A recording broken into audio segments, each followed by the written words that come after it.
Olá, aqui é o professor Flávio Coutinho e essa é a terceira aula sobre JavaScript. Nela a gente vai falar sobre a história da linguagem, como estilizar elementos a partir do JavaScript, alguns eventos relativos ao mouse além do clique e como depurar o seu código. Na última aula, nós vimos 3 outros tipos de dados em JavaScript.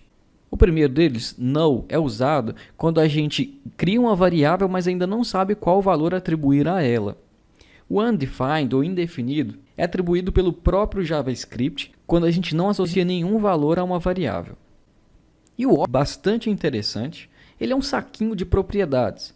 Neste caso aqui, eu tenho uma variável que chama voo, que está armazenando um objeto, e eu sei disso porque abre chave e fecha chave. Esse objeto tem 2 propriedades. Uma delas chama companhia e outra chama destino. Companhia tem o valor go, que é uma string. Destino tem o valor que é um outro objeto. Isso quer dizer que a gente pode ter um objeto dentro de um objeto.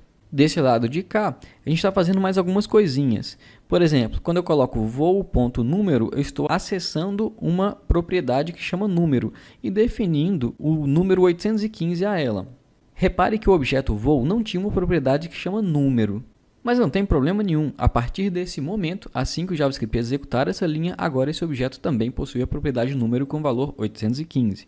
Da mesma forma, eu posso colocar voo.destino.iata é igual a uma string. A partir desse momento, o voo destino possui uma nova propriedade que chama iata, com valor seed de Sydney. Mas o que isso quer dizer? Quer dizer que, mesmo depois de um objeto ter sido criado, a gente pode continuar colocando novas propriedades nele. Isso é muito diferente de uma struct em C ou C++, por exemplo. E é um recurso bastante poderoso da linguagem JavaScript. Na última aula, a gente também viu como declarar um array, que a gente costuma chamar de vetor também. Por exemplo, aqui eu estou criando uma variável que chama frutas, que recebe um array vazio.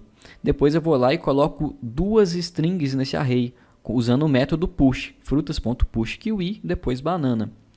Aí depois eu posso recuperar qual que é o tamanho desse array, o comprimento dele, ou seja, a quantidade de elementos, com frutas.length.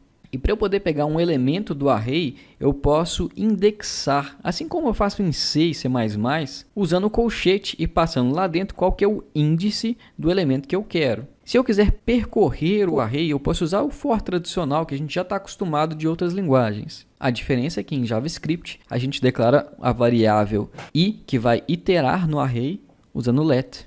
Então, i começa de 0, i vai até o tamanho do array, ou seja, .length, i++. Aí lá dentro, eu vou indexar pelo iésimo elemento.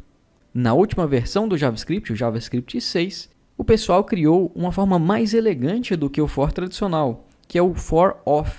Nesse caso, a gente declara uma variável cor, aí coloca let cor of cores, o nome do array. A cada iteração desse for, a variável vai possuir um dos elementos do array. Essa forma é mais elegante, mais curta, mas não tem problema nenhum usar o for tradicional também não. A gente pode usar document.querySelector_all para poder retornar todos os elementos do casarem com o seletor que a gente passar. Diferente do querySelector apenas, que retorna só um deles, o primeiro que apareceu. Vimos que a gente pode alterar o conteúdo de um elemento usando a propriedade innerHTML ou innerHTML. O que é o conteúdo de elemento? É o que vai entre a tag de abertura e a tag de fechamento, o conteúdo aqui. Um H1, por exemplo, ele tem um conteúdo. Um par também tem um conteúdo. Mas, por exemplo, uma imagem só tem a tag de abertura. Então, você definir o inner HTML de uma imagem, não vai acontecer nada. Também podemos alterar as classes de um elemento a partir da propriedade que chama classList com L maiúsculo.